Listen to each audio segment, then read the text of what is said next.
Okay तो hello students, तो start करते हैं आज की क्लास। तो आज हमें बेसिकली ये जो हमारा टॉपिक है कॉन्वेक्स लेंस, ये हमें पढ़ना है। कॉनकेव लेंस के डिफरेंट केसेस पढ़ने हैं, हमें थोड़े ग्राफ ड्रॉ करने हैं। फिर लेंसेज को हम अलग अलग तरीके से जैसे कट करते हैं, वो सारी चीज़ें हमें पढ़नी है, ठीक है। और फिर लास्ट में हम वो पढ़ेंगे जिसमें जो लेंस है उसके लेफ्ट साइड में और राइट साइड में जो मीडियम होगा वो डिफरेंट होगा, ठीक। इधर देखो, तो जैसे ये है हमारा कॉन्वेक्स लेंस, इसकी ये सारी क्लासेस केसेस आपने 10th क्लास में पढ़ रखे होंगे। ऑब्जेक्ट इन्फिनिटी पे है तो इमेज फोकस पे बनेगी, छोटी बनेगी, रियल बनेगी। ऑब्जेक्ट सी के बियॉन्ड है तो इमेज एफ और सी के बीच में बनेगी, ठीक। ऑब्जेक्ट सी पे रखा होता है तो इमेज एग्जैक्टली सेम साइज की सी पे बन जाती है, यानी 2f पर तो 2f पे बन जाती है। क्लियर, ये सब आपको पता होगा। फिर ऑब्जेक्ट जब सी और एफ के बीच में होता है तो इमेज सी के बियॉन्ड बनती है। ऑब्जेक्ट जब एफ पे होता है तो इमेज इन्फिनिटी पर बनती है। ऑब्जेक्ट जब एफ और ऑप्टिकल सेंटर के बीच में होता है तो वर्चुअल इमेज बनती है पीछे की तरफ। अब मैं इसका अगर ग्राफ ड्रॉ करूं इन पोजीशन के अकॉर्डिंग, तो ये हमारा v वर्सेस u का ग्राफ आता है।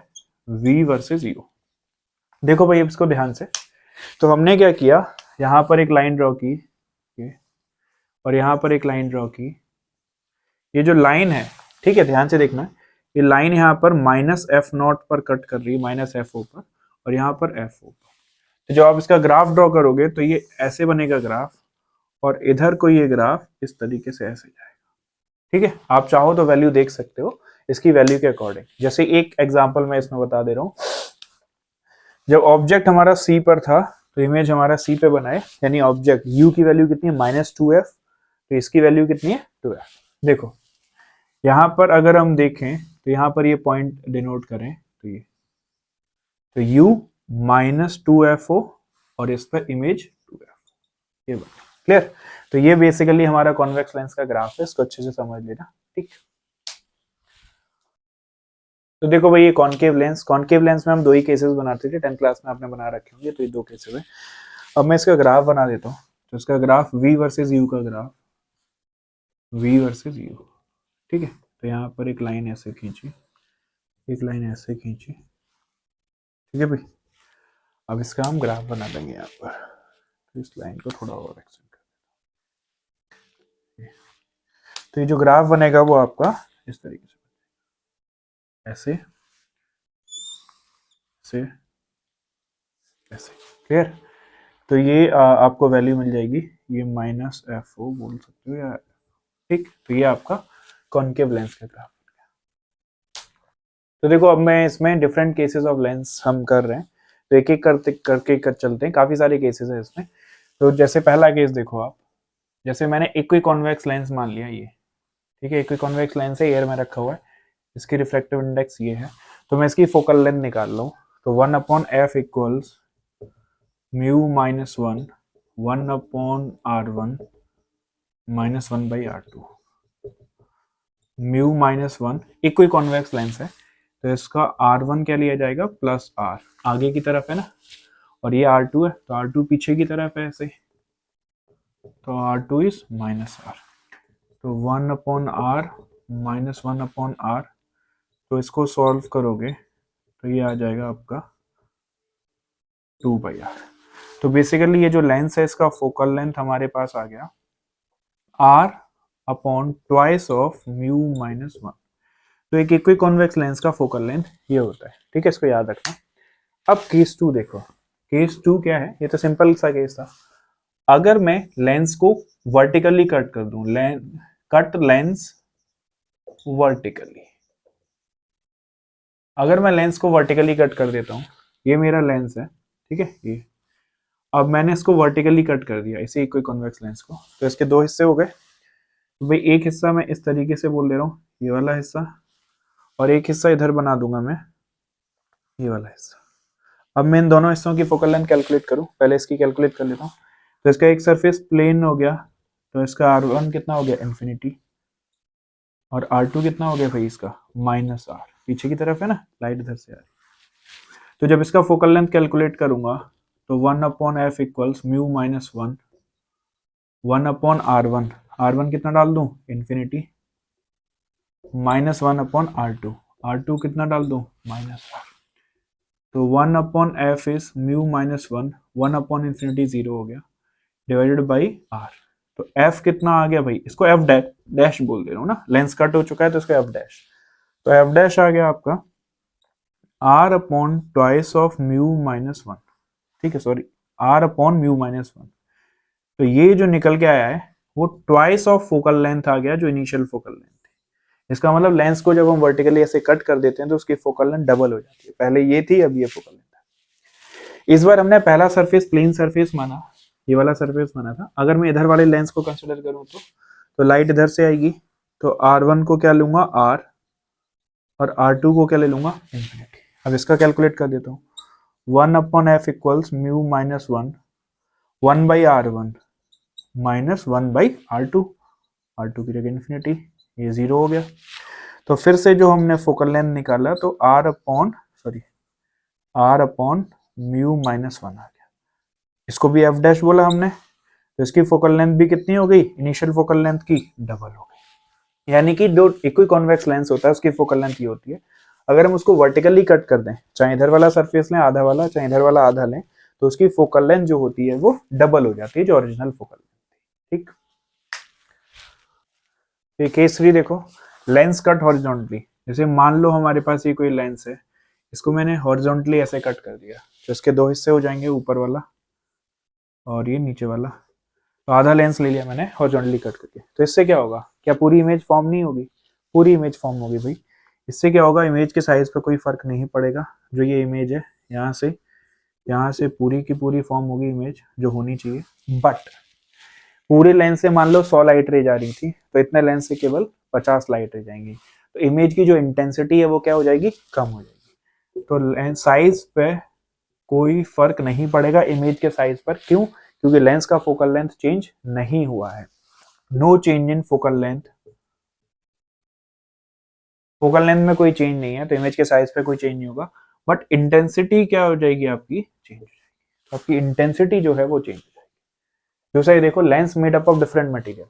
मान लो लेंस अलग अलग मटेरियल के मिलके बना हो, जैसे मान लो ऐसे ये कोई और मटेरियल भर दिया, ये हमने कोई और मटेरियल भर दिया, ये ऐसे, ये मान लो कोई मटेरियल पहला है जो इधर है ऊपर,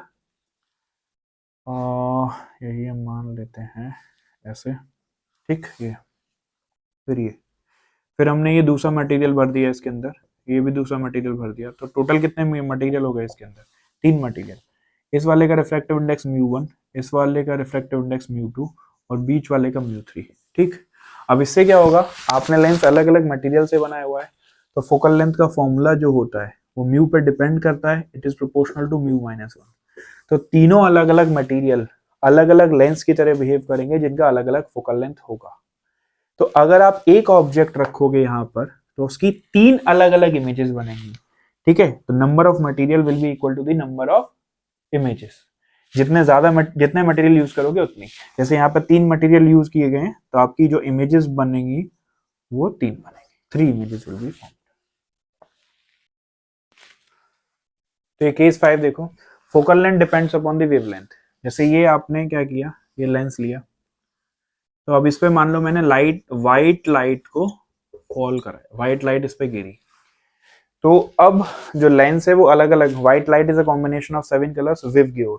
तो अगर मैं विव ग्योर का कंसेप्ट देखूं तो विव ग्योर VYGYOR, इसमें रेड की वेवलेंथ सबसे ज्यादा होती है। ठीक, फोकल लेंथ किस पे डिपेंड करती है, focal length is proportional to lambda, इसको याद रखना।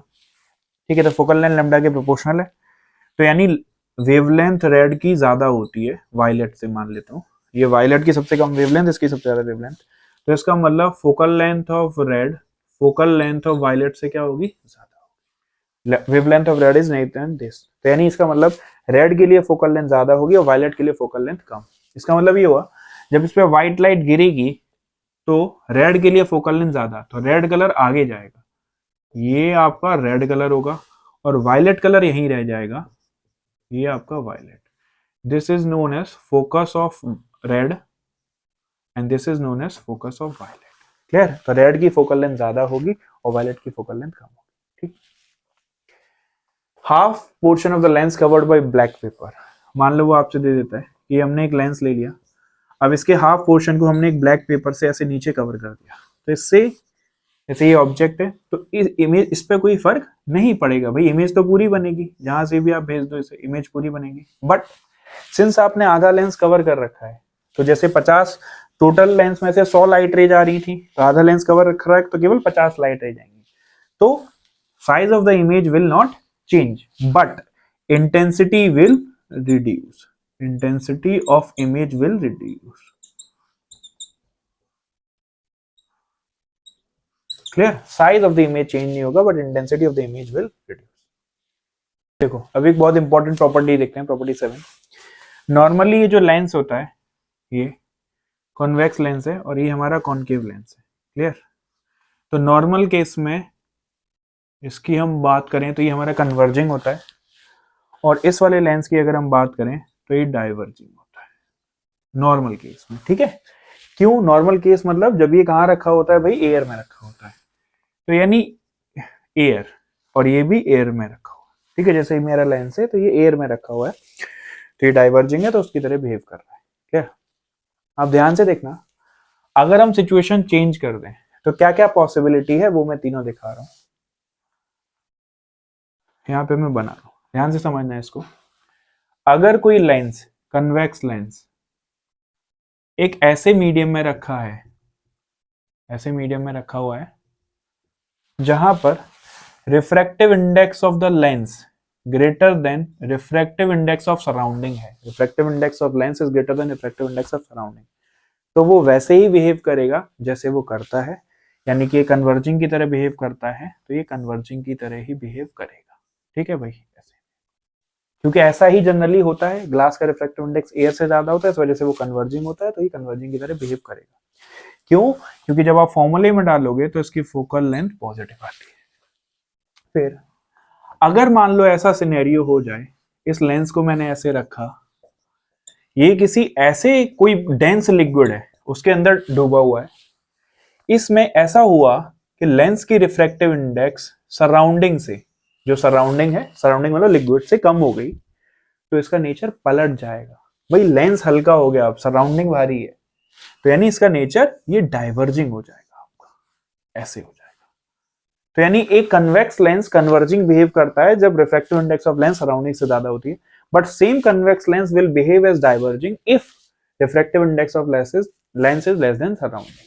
क्यों? क्योंकि इस वक्त इसका फोकल लेंथ नेगेटिव आ जाएगा। अब स्पेशल केस, अगर mu L refractive index of lens refractive index के सराउंडिंग के बराबर हो गया, ऐसी कुछ सिचुएशन हुई, तो पता है क्या होगा, तो दोनों का रिफ्रैक्टिव इंडेक्स बराबर हो गया, तो कोई रिफ्रैक्शन का फिनोमेना आकर नहीं होगा, लाइट सीधी चली जाएगी, क्योंकि लाइट को नहीं पता कि भाई वो किस में, यहां भी रिफ्रैक्टिव इंडेक्स वही है, यहां भी रिफ्रैक्टिव इंडेक्स वही है, तो लाइट डेविएट नहीं होगी।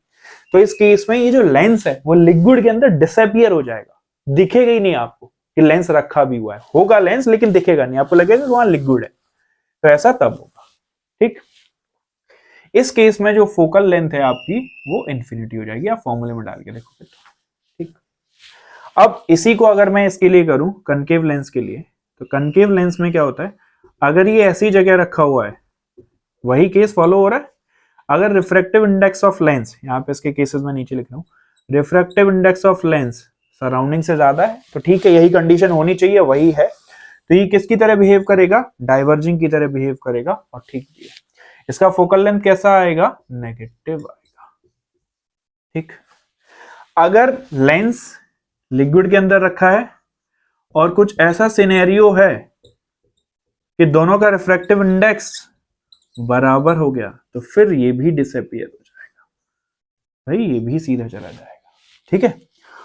और अगर उल्टा हो गया, उल्टा मतलब refractive index of lens refractive index of surrounding से, जो कि जनरली नहीं होता है, ऐसा हो गया, तो ये कन्वर्जिंग लेंस बन जाएगा भाई, इसका नेचर बदल जाएगा। ठीक? तो यानी इसका फोकल लेंथ पॉजिटिव। ठीक? इसको अगर मैं समराइज करूं तो बिल्कुल सिंपल होता है, ये मेरा स्पेक्स है, डाइवर्जिंग लेंस है, तो अगर ये डाइवर्जिंग है तो इसके चारों तरफ एयर है और ये ग्लास का है, तो सराउंडिंग का रिफ्रैक्टिव इंडेक्स कम है, तो ये डाइवर्जिंग की तरह बिहेव कर रहा है। अगर मैं ऐसे लिक्विड के अंदर उतर गया, ऐसे लिक्विड के अंदर जिसका रिफ्रैक्टिव इंडेक्स इससे ज्यादा है, तो ये लेंस कन्वर्जिंग बन जाएगा। ठीक है? अब देखो ये लास्ट केस, जैसे हम सन गॉगल्स यूज करते हैं या आपने देखो कि जीरो पावर लेंस के बारे में सुनते हैं, तो जीरो पावर लेंस कैसे बनता है? बेसिकली लेंस, चश्मा तो आप पहने हुए फिर भी उसकी जीरो पावर कैसे हो सकती है? भाई कुछ ना कुछ तो पावर होनी चाहिए, लेकिन ऐसा पॉसिबल है कि हम उसकी पावर जीरो कर सकते हैं अगर हम ऐसे लेंस बनाए। ठीक है, इसमें क्या होगा, यहाँ से लाइट आ रही है तो R1 इक्वल्स R लिया जाएगा। ठीक है, R2 को भी क्या लिया जाएगा, R2 इक्वल्स R, ये भी लिया जाएगा। तो जब मैं फोकल लेंथ कैलकुलेट करूंगा, 1/f equals mu minus 1, 1/R1 minus 1/R2। 1/f कितना आ जाएगा, 1/r माइनस 1/r 0, तो f कितना आ जाएगा, इन्फिनिटी। f इन्फिनिटी आ जाएगा तो पावर कितना आएगा, 1/f। तो 1/इन्फिनिटी कितना होता है, 0। तो ये कैसा लेंस बन गया, जीरो पावर लेंस। ठीक है, तो देखो अब lenses with different media on both sides. जो लेंस मेकर्स फॉर्मूला था उसमें लेंस के दोनों तरफ मीडियम जो थे सेम थे। अगर दोनों तरफ मीडियम डिफरेंट हो जाए तब क्या होगा, तो बिल्कुल सिंपल है, ये हमने लेंस ले लिया, ये हमने लेंस ले लिया, इधर मीडियम कुछ और मान लेते हैं, वही यहाँ पे मीडियम मान लेते हैं, इसका म्यू मान लेते हैं, और इधर अभी आपकी मर्जी है कि आप क्या मान रहे हो, इसको म्यू ए मान लेता हूँ मैं, म्यू बी मान लेता हूँ ये। तो एक सरफेस ये है हमारा, एक सरफेस ये है। तो मैं अब इसको कैसे सॉल्व करूंगा, सिंपल, पहले यहाँ से यहाँ फॉर्मूला लगाऊंगा, फिर यहाँ से यहाँ फॉर्मूला लगाऊंगा। तो पहले सरफेस पर जब फॉर्मूला लगाऊंगा, फॉर्मूला वही लगाना है, mu two by V minus mu one by U equals mu two minus mu one by R. ठीक, तो पहले वाले में फॉर्मूला लगेगा म्यू ए म्यू टू मतलब म्यू अपॉन वी वन क्योंकि बीच की जो इमेज बननी होगी V one minus mu two by minus mu one mu A upon U equals mu minus mu A upon R one. ये formula लग जाएगा पहला। अब मैं दूसरे सरफेस पर फॉर्मूला लगाऊंगा, वही लेंस मेकर से जैसे डेरिवेशन किया था, तो mu B upon V minus mu upon V one equals mu B minus mu upon R two. अब इन दोनों को मैं डायरेक्ट से जोड़ दूंगा, इससे ये कैंसिल आउट हो गया, तो आपका फॉर्मूला बन गया mu B upon V minus mu A upon U equals mu minus mu A upon R one plus mu V minus mu upon R two. याद रह सकता है तो याद रख लो, वरना डायरेक्ट खुद निकाल दिया करो, कोई बहुत बड़ी चीज नहीं, यहाँ लगाओ यहाँ लगाओ। ठीक, फिर पावर का फॉर्मूला और होता है, पावर का फॉर्मूला आपने पहले ही पढ़ा होगा, mu two minus mu one by R निकाला था हमने स्फेरिकल सरफेस के लिए। ठीक, तो अब मैं डायरेक्ट पावर निकालूंगा, तो पावर जो है वो तो यहाँ ऐड होती है power directly, P1 plus P2। तो पहले वाले सरफेस की पावर लिखूंगा this minus this upon R one, तो mu minus mu A upon R one plus फिर वहां से वहां जा रही है mu V minus mu upon R two. ठीक है, ये आ गया आपका पावर। क्लियर? देखो ये वाला क्वेश्चन देखो, ये आपको दे रखा है, the diagram shows an equiconvex lens, equiconvex lens है, दोनों रेडियस बराबर है। What should be the relation between the refractive indices so that the lens becomes diverging, ताकि लेंस डाइवर्जिंग एक्ट करे। Mu one mu two mu three में relation बताना है। Diverging lens कौन होता है, जब हम लाइट रे पैरेलल भेजें, पैरेलल लाइट रे को भेजें, यानी कि जो लाइट रे पैरेलल होती है इसका मतलब वो कहाँ से आ रही है, इन्फिनिटी से आ रही है। तो लाइट रे अगर इन्फिनिटी से आ रही है, ठीक, तो वो डाइवर्ज होंगी, मतलब इस तरफ ऐसे जा रही है, इसका मतलब वो फाइनल इमेज ऐसे पीछे फॉर्म करेंगे, यही होता है डाइवर्जिंग, आपका डाइवर्जिंग। क्लियर? तो इसका मतलब पहले वाले लाइंस पे मैं पहले वाले सरफेस पे लगाऊंगा रिफ्रैक्शन वाला फॉर्मूला, फिर दूसरे वाले सरफेस पे लगाऊंगा। पहले वाले सरफेस के लिए ऑब्जेक्ट को कहाँ मानूंगा, इन्फिनिटी, याद रखना इन्फिनिटी, क्योंकि लाइट रे पैरेलल आ रही है। और फिर जो फाइनल इमेज बनेगी उसमें जो इमेज बन रही है वो पीछे बन रही है, तो वी को क्या कर दूंगा एंड में, नेगेटिव। ठीक है, क्योंकि वी पीछे की तरफ बन रहा है। तो मैं सरफेस नंबर 1 पे अप्लाई कर रहा हूँ। तो देखो हमने ये कर लिया, अब हम इसकी इक्वेशन लिखते हैं सरफेस नंबर 1 की। तो सरफेस नंबर 1 की इक्वेशन आएगी mu two upon V one minus mu one upon minus infinity equals mu two minus mu one upon R. R positive लिया जाएगा क्योंकि आगे की तरफ है। ठीक, अब सरफेस नंबर 2 की, तो इसकी mu three upon V minus mu two upon V one equals mu three minus mu two upon minus R, क्योंकि वही सेकेंड सरफेस का रेडियस इधर आएगा। इनको ऐड करते हैं, ये उड़ जाएगा यहाँ से, ये वाला 1 अपॉन इन्फिनिटी 0 आ जाएगा, तो यहाँ से बचेगा mu three by V equals μ2 minus μ1 by R plus, sorry ये माइनस ऊपर आ जाएगा तो यहाँ पे माइनस लिख देता हूँ, माइनस μ2 बाई आर। ठीक है, अब हमने बताया था कि फाइनल इमेज ये डाइवर्जिंग की तरह बिहेव तब करेगा जब ये फाइनल इमेज पीछे बनाएगा। अगर फाइनल इमेज पीछे है इसका मतलब v लेस देन 0, तो v की वैल्यू लेस देन 0 होगी तब ये ऐसा बनाएगा। v नेगेटिव कब होगा, इसमें से ये माइनस हो रहा है तो v नेगेटिव तब होगा जब ये वाली वैल्यू छोटी हो, वो वाली वैल्यू बड़ी हो। तो मैं लिख सकता हूँ μ3, सॉरी ये वाली वैल्यू बड़ी हो, μ3 minus μ2 greater than μ2 minus μ1। Clear, इसको इधर ले आता हूँ, μ3 प्लस μ1 ग्रेटर देन 2। अगर ये सिचुएशन सेटिस्फाई हो रही होगी तो ये डाइवर्जिंग लेंस की तरह बिहेव करेगा। तो देखो ये वाला क्वेश्चन देखो, find the optical power of a biconvex lens. Biconvex lens दे रखा है, मीडियम दोनों तरफ अलग अलग है, इसका ये दे रखा है रेडियस ये रेडियस है। तो पावर का जनरल फॉर्मूला हमें पता है μ2 माइनस μ1 बाई आर। ये एक स्फेरिकल सरफेस का है, लेकिन यहाँ दो स्फेरिकल सरफेस हैं, surface one surface two. Surface one की पावर निकालेंगे, टू की निकालेंगे, डायरेक्ट ऐड कर देंगे। ठीक है, बट एक चीज याद रखना, जब आप पावर कैलकुलेट करोगे तो रेडियस ऑफ कर्वेचर है वो किस में होना चाहिए, मीटर में।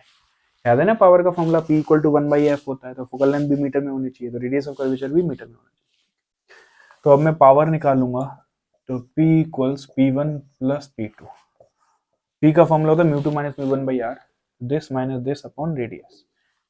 तो कितना आ जाएगा 3/2 माइनस 4/3 अपॉन, ये सेंटीमीटर में होना चाहिए तो इसको मैं कितना कर देता हूँ 20/100।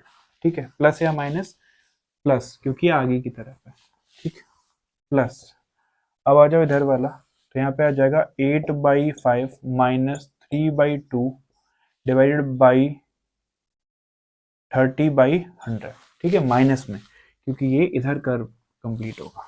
ठीक, इधर तो ये मैंने माइनस में ले लिया, तो ये कट जाएगा भाई 5 बार और ये कटेगा 10/3। देखो ये कितना है हमारा,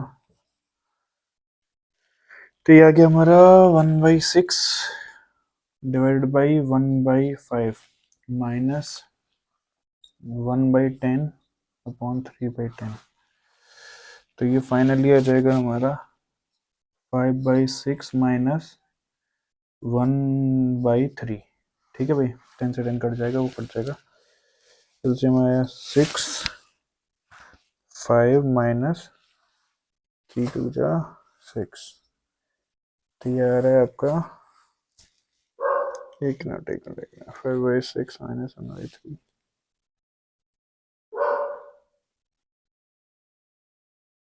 नहीं -2, 5 -2 आएगा ना यहाँ पर। तो ये आ गया आपका 3/2, तो पावर कितना आ गया 3/6। क्या हो गया यार, हर चीज गलत हो रही है, हाफ दैट इज 0.5 डायमीटर। ठीक है, तो ये आंसर है। Find x so that the rays become parallel finally inside water। एक ऑब्जेक्ट है, ये एयर है, ये लेंस है बीच में, रिफ्रैक्टिव इंडेक्स 3/2, इधर पानी भरा हुआ है 4/3। ये ऑब्जेक्ट है, इस x की वैल्यू बतानी है ताकि जो लाइट इसके अंदर एंटर हो वो पैरेलल हो जाए। जो लाइट पैरेलल हो जाती हैं उनको हम क्या मानते हैं, उनके लिए v इमेज कहाँ बनाते हैं, इन्फिनिटी पर। ठीक, तो पहले हम रिफ्रैक्शन का फॉर्मूला यहाँ लगाएंगे, फिर रिफ्रैक्शन का फॉर्मूला इस प्लेन सरफेस पर। तो पहले यहाँ से यहाँ जा रही है एयर से ग्लास के अंदर, तो μ2/v, μ2 मतलब 3/2 अपॉन v, v मतलब v1, जो बीच में वेज बनती है वो v1 माइनस μ1/u, तो μ1 कितना, ये एयर, तो upon u।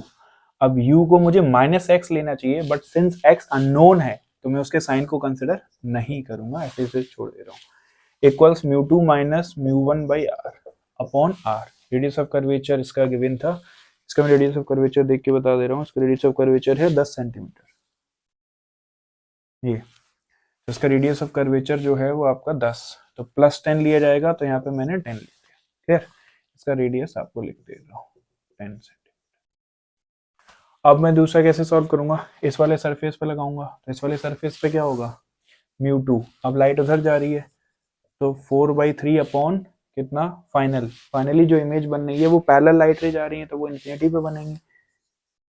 Minus μ1/u, what is μ1, 3/2 upon u मतलब v1, ठीक, इक्वल्स 4/3 माइनस 3/2 अपॉन r।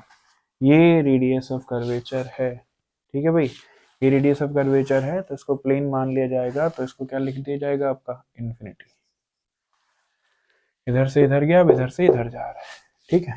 तो ये आ गया आपका निकल के, क्या क्या कट जाएगा आपका, ये और ये कट गया पूरा का पूरा, ये 0 हो गया, तो -1 अपॉन एक्स इक्वल्स, ये वाला भी 0 हो गया, तो कितना आ गया 1/2 डिवाइडेड बाई 10, तो 1/x इक्वल्स -1/20, तो x comes out to be -20 second, ठीक। ओके, तो आज का वीडियो इतना ही है। Okay then bye.